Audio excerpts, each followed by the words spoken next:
Hello lovely people, as always Vladislav Steshenko is here. In the first part of the video today I'll give you a couple of recommendations on else I'm interested in right now. Also we'll discuss the latest news. In the second part of the video we'll go over the events and risks that are related to the Binance exchange. As always, the video will be interesting, funny and helpful. Tap the like button before you start watching the video, and we're about to start.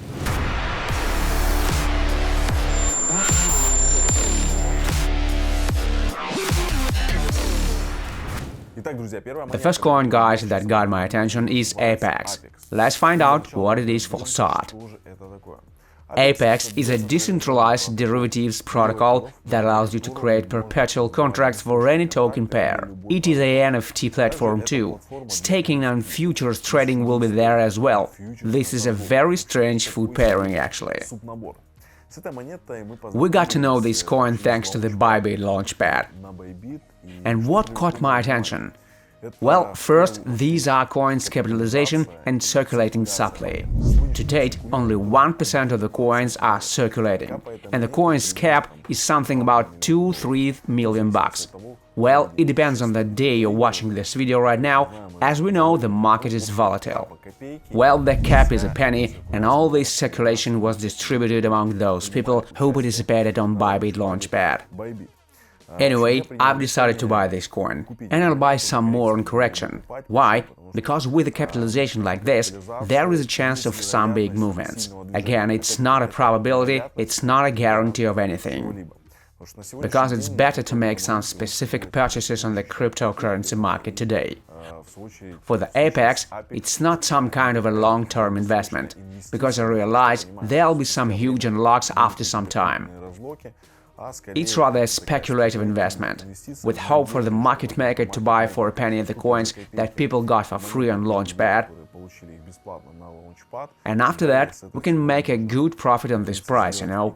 So don't let me down, ApeX. The second coin that I've turned my attention to again is Genopets. Let me remind you, we've already bought it before it has climbed. Back then, I posted that I partially locked in profits at the peak, and while there's a correction now, I've decided to buy it again. Why? Since the Stepan project shot the moon, there's a lot of hype around play-to-earn and GMT coins that moved up like dozens of times. Well, now basically every other person knows about some NFT sneakers that could bring you passive income. Right now, we can see a huge number of clones that are created with this trend, but I think most of these projects will scam very fast, well, as they always do. Of course, there will be some successful stories, but again, it's similar for Genopets. You earn some experience points here or level up your character, but it's unique story.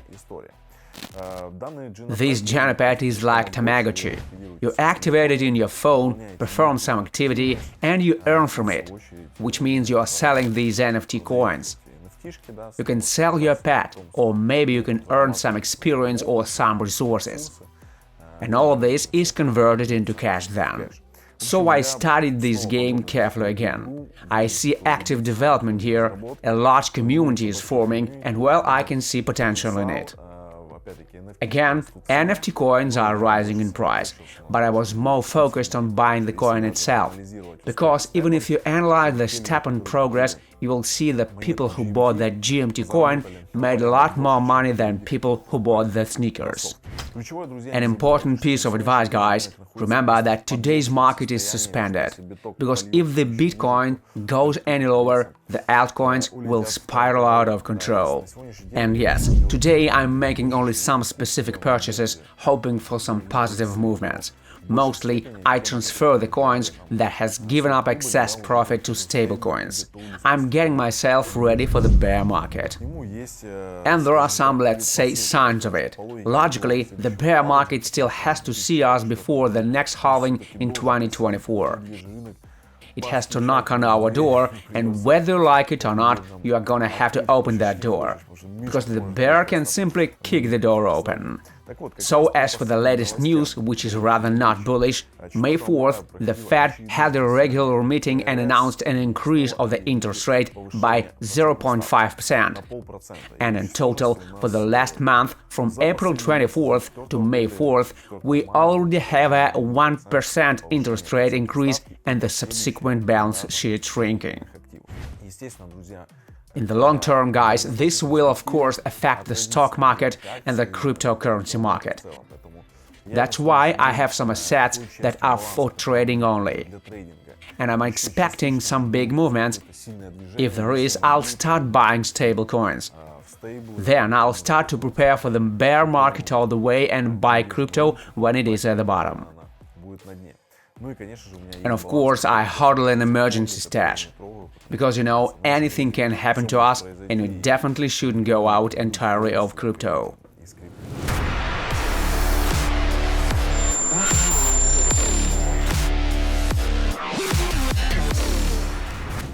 Let's go to the second part of the video. That is the best of the best, the exchange of all exchanges, which is Binance. You've been asking for my opinion a lot lately. Is it still safe to trade on Binance or not? What are the alternatives?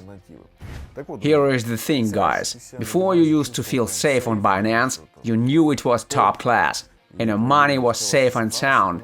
And now there are some questions. Without doubt, Binance is still top class. But now there is an understanding that they collaborate with law enforcement agencies. Then there are cases of freezing accounts and asking about the sources of assets.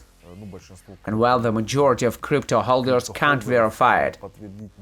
And this is when such unpleasant conversations come in. Just recently, April 21st, citizens of the Russian Federation were limited in their access of both natural persons or legal entities, and accounts exceeding 10,000 euros are put into withdrawal-only mode.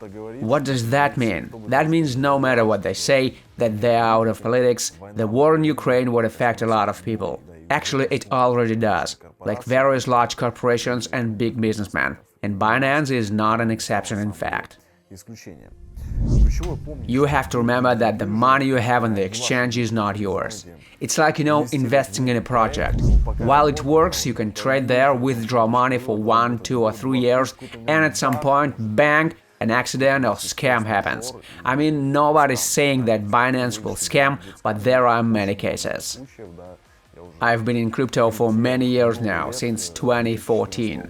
And if you don't take the biggest scam of that time, Mt. Gox, take 2017 for example, other exchanges were top of the line back then.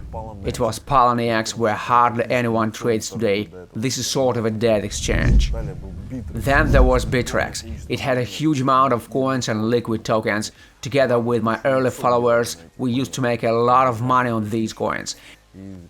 And then this exchange just scammed. They got down to freezing accounts, asking about the sources of assets, ignoring people's questions in their access in their CIS. They made an announcement that you had 30 days to withdraw all your assets. So basically, the story with Bittrex was over. Then there were Cryptopia and BTC exchanges, they scammed too. Everything changed very fast in life. So if you trust your money to the exchange, at some time you may lose it. I recommend using all these exchanges like Bybit, Huobi or Bybit for trading only. If you need to buy or sell something, you do the following: you place money on the exchange, do what you need, and then withdraw it. It means that most of the money should be in cold wallets. Also, I want to tell you another story about Binance from personal experience. It's about a good friend of mine. In the summer, he received a transfer of $370,000. He easily withdrew it. Everything was okay. But then he started receiving messages from Binance Financial Monitoring Service requesting an explanation of the transfer. He decided to ignore the message and he continued to use the exchange. He received another transfer for $80,000 around January and then he was blocked. It was a very long dispute that lasted more than a month. They asked him to verify the source of assets, send documents confirming the money is legal, and text messages between him and the person who sent the money. Anyway, it was a very long process. Fortunately, it ended well. They unfroze him. Now he continues to use Binance problem-free. But when I found out about this situation, I started checking whether there were similar cases. And in fact, there were quite a few of them. As you can see, not all people can verify their sources of assets. It appears that Binance has already become such a powerful giant. and it has become less flexible. When you are little, you can make some tweaks here and there, change laws or tell some regulators to get lost. But today Binance closely cooperates with law enforcement agencies. I think they'll keep tightening the screws in the future, and probably will need some verifications or confirmations of source of wealth over time. Let's say it concerns accounts exceeding $100,000 and more. It won't be like that within a certain period of time, like you expect this and it will happen in a year. It will be like BAM! It's gonna happen instantly. They can freeze the funds, guys. They can request a verification of the money's origin. So you should be very careful. Don't keep all your money on the exchange. Keep there just some part of it that you are trading with. Okay guys, give me your feedback in the comments section. How did you like this video? Was it helpful?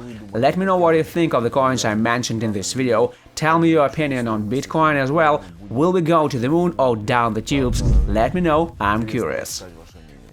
If you like this video, if it was helpful, smash the I like this button, the subscribe button and the notification bell. There's a link to my Telegram channel in the description. I post a lot of valuable, interesting and useful information there, so you have to be there. Thank you all for watching. Later.